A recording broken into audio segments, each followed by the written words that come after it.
So hello guys, അങ്ങനെ ഒരു വെള്ളിയാഴ്ച ഞങ്ങൾ ആദ്യം തന്നെ മാർക്കറ്റിൽ പോകാൻ പറഞ്ഞിട്ടുണ്ടായിരുന്നു. പിന്നെ അവിടെ നിന്ന് കയ്യിൽ ക്യാഷ് ഇല്ലാതെ തന്നെ ATM പോയിട്ടുണ്ടായിരുന്നു. പിന്നെ ATM പൈസ എടുത്തിട്ടുണ്ടായിരുന്നു. പിന്നെ ഞങ്ങൾ നേരെ വിട്ട് മാർക്കറ്റിൽ അവിടെയാണ് കടയും തുറന്നത്. ഞാൻ എവിടെ പോയാലും ഇങ്ങനെ തന്നെയാണെന്ന് എനിക്ക് മനസ്സിലായി കേട്ടോ. പിന്നെ ഞങ്ങൾ കുറേ നേരം വെയിറ്റ് ചെയ്ത് അങ്ങനെ ഒരു കടയൊക്കെ തുറന്നിട്ടുണ്ടായിരുന്നു. പിന്നെ അവിടെ നിന്ന് കുറേ സാധനങ്ങളും മേടിച്ച് പിന്നെ ഞങ്ങൾ നേരെ വീട്ടിലോട്ട് വിട്ടെ. അങ്ങനെ ഒരു വെള്ളിയാഴ്ച തന്നെ ഞങ്ങൾ പള്ളിയിലൊക്കെ പോയിട്ടുണ്ടായിരുന്നു. പിന്നെ പള്ളിയിൽ ജുമാക്ക് പിന്നിട്ടുണ്ടായിരുന്നു കേട്ടോ. അത് കഴിഞ്ഞ് പിന്നെ ഞാൻ നേരെ വീട്ടിലോട്ട് വിട്ടു. അങ്ങനെ വൈകുന്നേരം സ്കൂട്ടിന്റെ ടയർ പഞ്ചർ ആയിട്ടുണ്ടായിരുന്നു. അത് ശരിയാക്കാൻ പോയിരുന്നു. അപ്പോൾ ഈ ഒരു സൂര്യനെ കണ്ട് ഞങ്ങളെ കണ്ട് സൂര്യൻ പോയി. ഞാൻ അതിനെ കുറേ നോക്കി അവിടെ ഒന്നും കാണാനില്ല. പിന്നെ ഞങ്ങൾ വിടും. ഞങ്ങൾ സൂര്യൻ്റെ ഫാമിലിനെ കണ്ടുപിടിച്ചിട്ട് കൂടുതൽ അങ്ങനെ ഫൈനലി സൂര്യനെ കണ്ടുപിടിച്ചിരിക്കും. ഞങ്ങൾ പോണ വഴി കേട്ട് ഞങ്ങൾ നെട്ടും.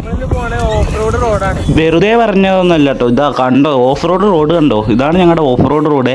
ഞങ്ങൾ പിന്നെ പോയത് കാടും മലയൊക്കെ താണ്ടി അങ്ങനെ ചെറുതായിട്ട് എന്തോ ഓഫ് റോഡ് ഉണ്ട്. പിന്നെ കുറുക്ക് വഴി ഉണ്ടോ ചോദിച്ചപ്പോൾ ആ വഴി കാണിച്ചത് രമണി ചേച്ചിൻ്റെ വീടിൻ്റെ തൊടിയിലോട്ട് കയറുന്ന വഴിയാണത്. അങ്ങനെ അത് കഴിഞ്ഞ് പിന്നെ ഞങ്ങൾ അവിടെ എത്തിയിട്ടുണ്ടായിരുന്നു. ടയറൊക്കെ മാറ്റിയിട്ടുണ്ടോ. പിന്നെ ടയർ മാറ്റുന്ന എടുക്കാൻ എൻ്റെ ഫോൺ സത്തുണ്ടായിരുന്നു. അപ്പോൾ തന്നെ ഞങ്ങൾ പിന്നെ അവിടെ നിന്ന് ഇറങ്ങിയിട്ടുണ്ടായിരുന്നു. പിന്നെ അത് കഴിഞ്ഞ് പിന്നെ വൈകുന്നേരം ആകുമ്പോൾ ഞങ്ങൾ ഒന്ന് സിനിമയ്ക്ക് പോകാൻ വിചാരിച്ചാണ്. അങ്ങനെ പിന്നെ അവിടെ എത്തി ഞങ്ങൾ ടിക്കറ്റ് എടുത്തു. ഓഫീസർ ഓൺ ഡ്യൂട്ടി പറയുന്ന സിനിമയ്ക്കാണ് നമ്മൾ പോയിരിക്കുന്നത്. പിന്നെ അവിടെ ഞങ്ങൾ കുറേ നേരം വെയിറ്റ് ചെയ്തു. ടൈം ആകണുള്ളൂ. അങ്ങനെ 8:45 ഷോ ആയിരുന്നു. പടം തുടങ്ങിയിട്ടുണ്ട് പറഞ്ഞിട്ട് വിളിച്ചിട്ടുണ്ടായിരുന്നു. പിന്നെ ഞങ്ങൾ നേരെ അതിൻ്റെ ഉള്ളിൽ കയറിയിട്ടുണ്ടായിരുന്നു കേട്ടോ. പിന്നെ ഫസ്റ്റ് ഹാഫ് എനിക്ക് അത്ര ഇഷ്ടപ്പെട്ടില്ല. ഫസ്റ്റ് ഹാഫ് എനിക്ക് ഇഷ്ടപ്പെട്ടില്ല. പിന്നെ ഇന്റർവ്യൂലൊക്കെ തന്നെ ആയിട്ടുണ്ടായിരുന്നു. അങ്ങനെ കഴിക്കാനുള്ളതൊക്കെ മേടിച്ചിട്ടിരിക്കുന്നത് സെക്കൻഡ് ഹാഫ് തുടങ്ങിയാണ്. സെക്കൻഡ് ഹാഫ് അവൻ്റെ സീൻ അഭിനയമൊക്കെ തന്നെയായിരുന്നു കേട്ടോ. പിന്നെ ഞങ്ങൾ നേരെ വീട്ടിലോ പോയി. അപ്പം ശരി.